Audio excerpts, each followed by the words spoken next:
1 kg दे दो. Hello guys.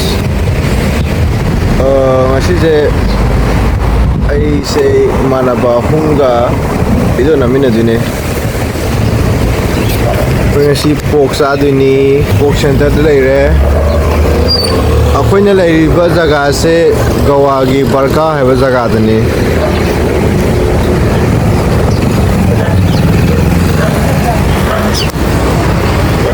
Sida beef ka mutton nga si Yoli. Duga sida su pork lay re. Sida tumoy chicken gi lay. Chicken gi je sini.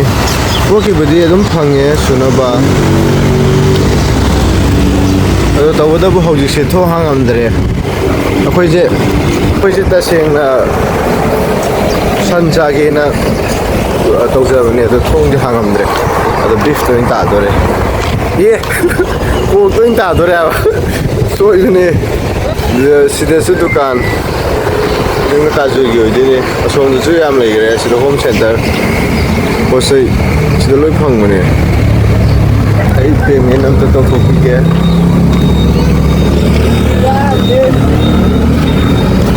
ni bhagi ta dro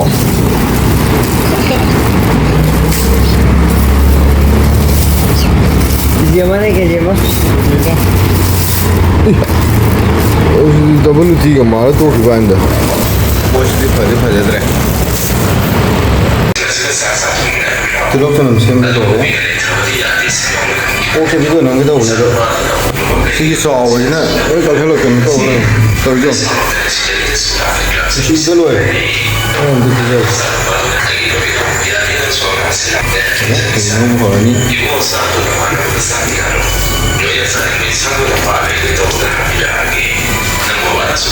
이제 꼭하는 하다 되냐고 이렇게 밥을 넣고가 해주네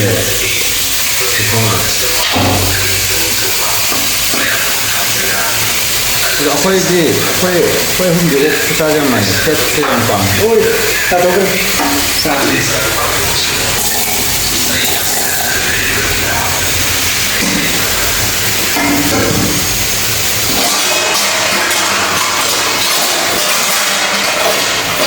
이거 카이트니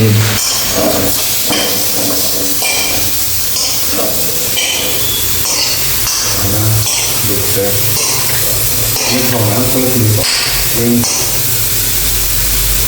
Ay, siya talaga. 이거 나 저기라 또 그렇구나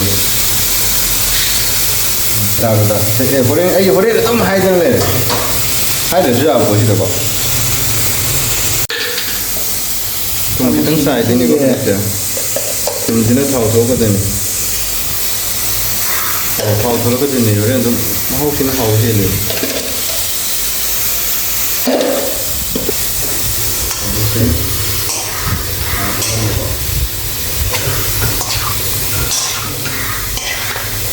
이거 그러면 하다 이 손으로 간다. 점점으로 하드니다. 그러나 이게 좀 한국 선자가 이게 제 외눈 거 토끼 되는 거. Tao được không cần. 지금 가 타고 이거 토끼 되네.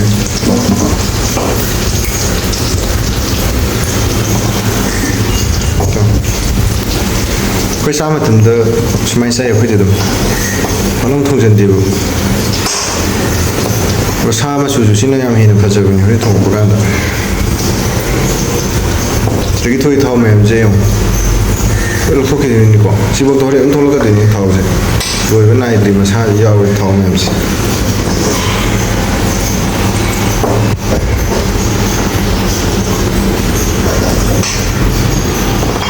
xin lỗi thuốc thì 저기 다 실례잖아요.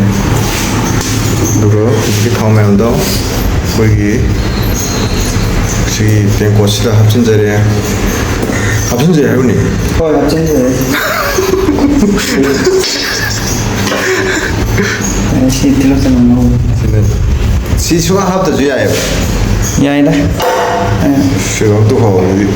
하이 난 네가 노래 그거 뭐 하는 약간 이거 니는 그들이 아스탈리 거이니 소금 떡시. 기름탕 뭐야 이거? 기름탕 뭐 우리하고 좀 하네. 기름탕 합천자르게.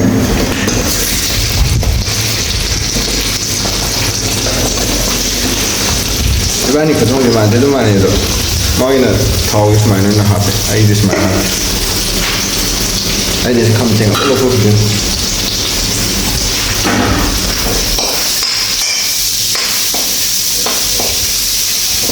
Ini yang kuing nol dong ada agak kilau tuh kita sedang kabuk-kabuk pasal kan ada hal yang salah tuang betul tadi tangkai mah tuh mau diluar mau baik mun baik ya hasil yang nol katanya kilau jadi pasal kan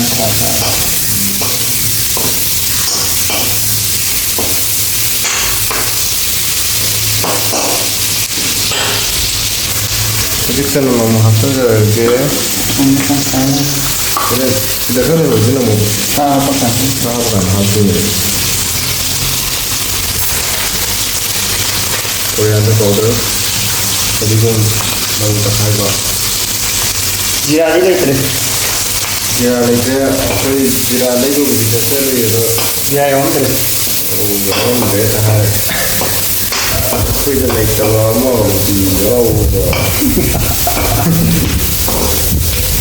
Gak bilang udah kayak dapat tahu deh. Tentang sendiri. Nambah ini. शादी आमदे कौन हम किसी में लोग इधर ठोक से तो कौन लोला गाड़ी क्लोज है The phone already closed by the shopkeeper. Phone người ta cái gì không mà. 이거 사 정말 뻔하게 좀 많이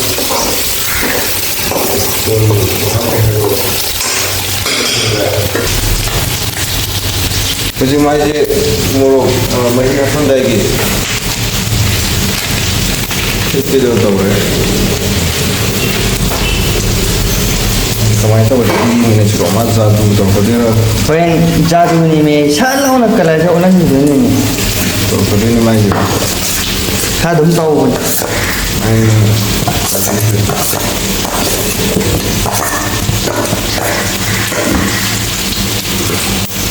Pin ngoài ngoài mà nó âm lấy cái lên nào nó được xịt mà đâu đây nào và cái này ví dụ tôi giếng cái này tiền tôi vô nó có bao ra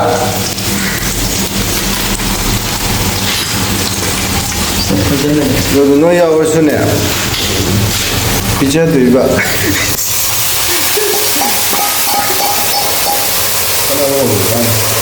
không không chết. cái của này là cái con là con gì à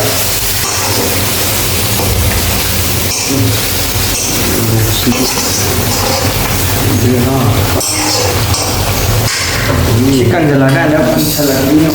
cái gì nó chạm sao mà đâu này kia thì nào sorry sorry sorry for the sorry for the English Masuk je memang ada dengan memang kita tahu sendiri sih. Sih yang memang saya juga tadi kan berbau. Tuna do hapsa jare Ya sendiri memang kedua sendiri lagi. tuna ko nang sa ha kare Noi kita. yang ni ko alu hapsa lagi Yang macam ini kan dah. alu pun hapsa ro mun na ba ta ji le mun lo mun Yang saya cuma satu yang tim kita buat perang. kata orang na mani buda na ga dendar ha Era nang kita buat. dendar ha bu Noi mi ana sot pada itu. to lo hai ta bhara bi bi ta bu Jadi alu jatuh laga. ni Mấy cho chân là cái luồng này dolan ado ko ma hai processing samai sum ta ni ko re lo sala ko ta du ni lo bi Phải anh em cho tôi đâu có nó miếng okay finishing gi pose lo sala masak sih terus dalam daging kata orang ni ôm té ô lộc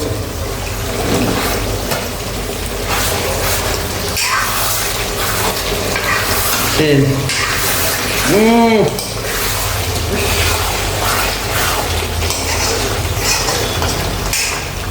bisa sana rồi Thì đánh cần trả lời đây tập sao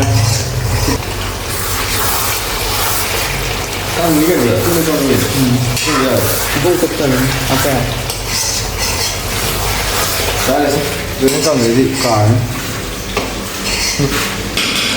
mấy cha ninh mấy chín nào cái gì mấy cái nào là gì ai cũng 좀 많이 해보자 이거 quay cái gì 이런 mấy siêu con siêu thì phải đi con thì quay căng xài và không xài vậy ấy phải đi con mà ngay cái đấy ô kiểu ngu đấy 신호 하고 그러면 또 가야 돼 이제 이거만 이렇게 하면 이런 mấy phải không 이거만 하고 치우래가 cái này 이거 mà 있을 때 바디건 fadigom chân rồi đấy dịch mấy chứ mà tất cả gì nào mà tất cả cái từ fadigom thắc quay quật vào đâu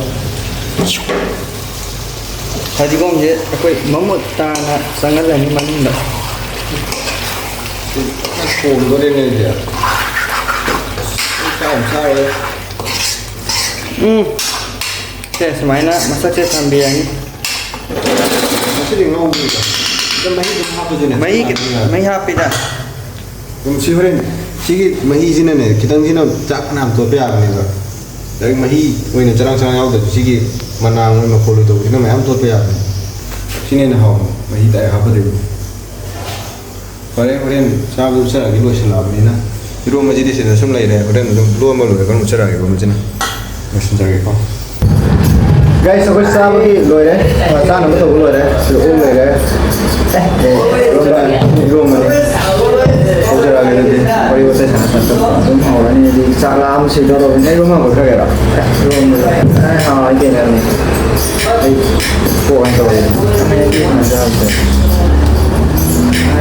Ini sama tu kau itu. Calon yang mana? Calon ni kan nuai tu. Aduh, sawi ada. Kau pun tak? Sudah tak? Saya. Cari. Belum tahu tak?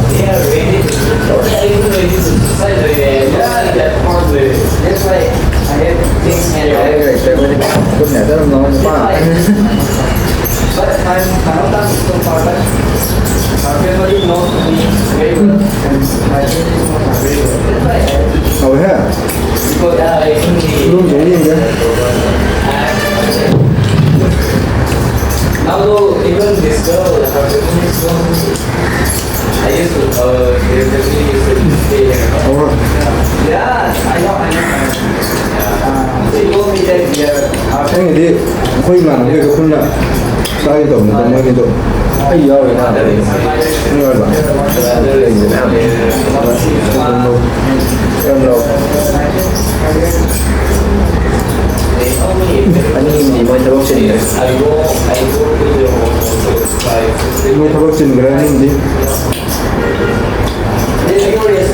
Bữa ấy mà làm gì được không vậy?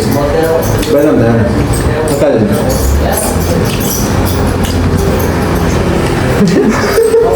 Sao với vậy? Hay không? Mới làm video đấy nè. Nhưng mà làm gì mới làm video đấy nhỉ? Mình là cá sấu ấy. Sama yang sebenarnya di sini tuh. Cek. Saya senang. Pergi sudah gawal tu tu je. Pergi main kang ni. Kalau aku dengan dia. Ini apa sekarang ya pak? Ini nak sana. Ini katanya hai budak. Ada main Inggrisnya ini. Inggrisnya apa kamu ni? Lain saja. Lagi na? Lagi Inggrisnya koi ba. Yung Inggrisnya na Lucas.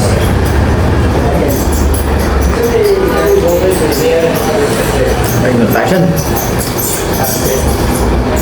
We don't have time, we have to eat very less time, so we have to walk already. We don't have time to sleep also. We don't get enough sleep, food also. No, we don't get enough sleep. And we wake up, we take shower, we go. The next day, we don't have time to go. Here to sleep, I woke up and Không phải đấy. Không biết này có học đấy. during holiday period, ต้องเอาเลย See, my girlfriend is also there. You stay here only? Here only. If girls are out there, if my girlfriend is also there, then yeah.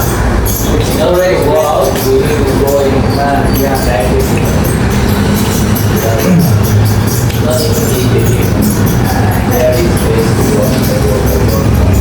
ที่บอกว่าตัวเล็กเยอะไปยุ่งอีกทางที่มีซ้ำต่อซ้ำข้างเหนือคุย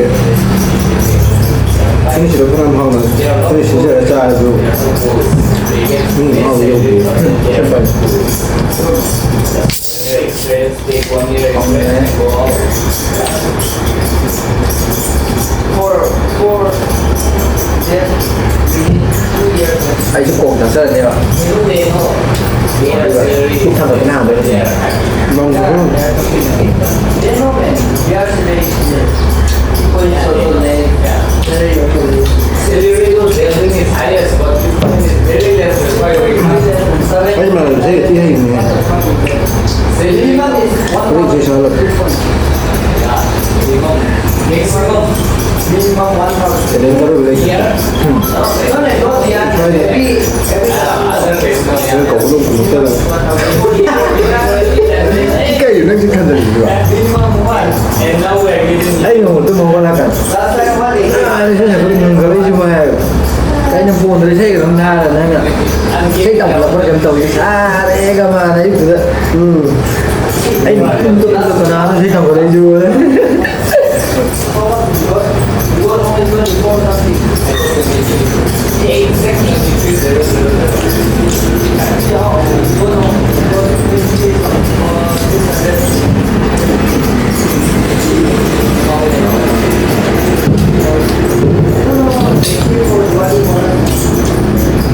For us, so I'm not getting the wallet.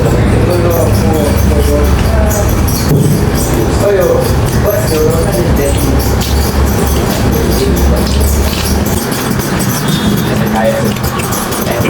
cái gì qua mà mình rất đấy qua nó sẽ quay sát cái dần đừng sang cờ I đâu don't expect if you go out, I don't expect her to stay in this.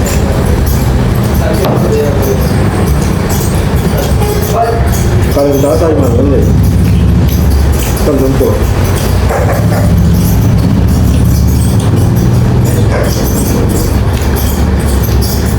không chỉ cục gì mà nó vẫn nuôi vậy mà giao được được bỏ trên cái này đấy đúng xin này Hey, come on, it's already 17 man. cái gì cũng tu mà tôi mình sẽ không đâu And my salary is already finished. I don't already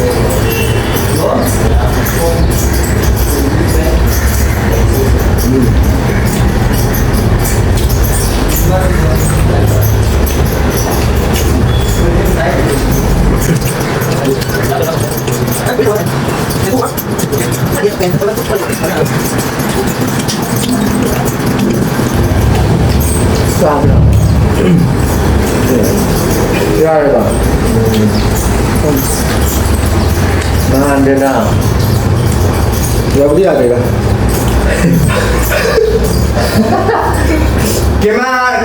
mai sao chân đau kìa cái một xe cấp 我这都要是我说，我一来我特别给。Kay wala pa kimramen ju taklame matumang tin sa road na. đó là Lanjut lagi kusekta. cái là cái năm mai cái lẩu đó Pas berani. lâu hết Asyam bulan lagi sih wa. ấy phải cái đầu tiên là mà chị con này Kimramen ju wa re ba khoi ngai sai video number da. này gì đâu quay Adugi là trên cái đài con ra vậy tin ngo dai me sigi mo na se. Mana sa gì? Sa. Mà đi chắc em chắc tao nè, em chắc cái tấm cháp gì mày. rồi video rồi nó mang tàu khi làm thêm Ôi, một video làm gì mà chắc em chắc cái được gì này. phải cái đầu bên mình gini pak gini Jangan ya học tập bro. Jangan hậu tiệc đó là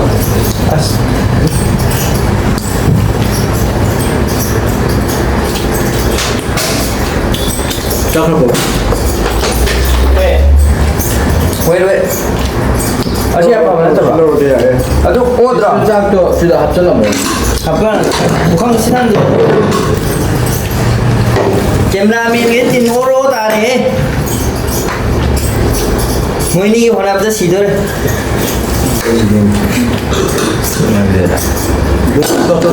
됐어. 나 통도 없어. 너 저거 듣냐? 야래 짜오서.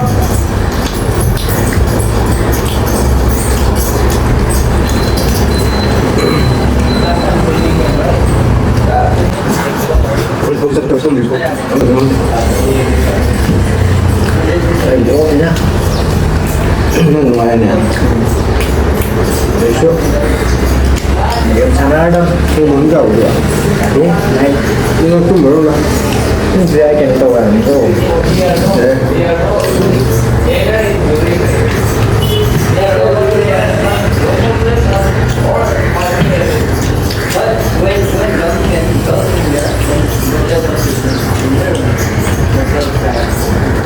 thì mình làm sao sao cho mình đây này 아, 내가 막.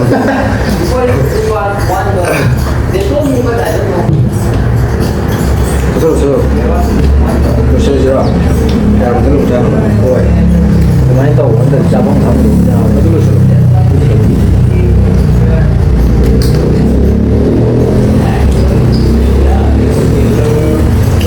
Em cứ đuổi đấy. Không dứt bài. Tôi cứ lạc từng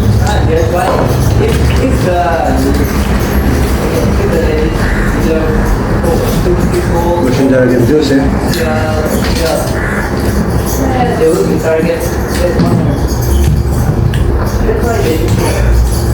Main video lo machine jar ke jadi tung nom ku jar ke mana ba. Sing machine jar ke. Like subscribe to ko video ngunu. Jajna. Có không hay rồi ạ? subscribe tôi cho mấy Đây đi. Rồi.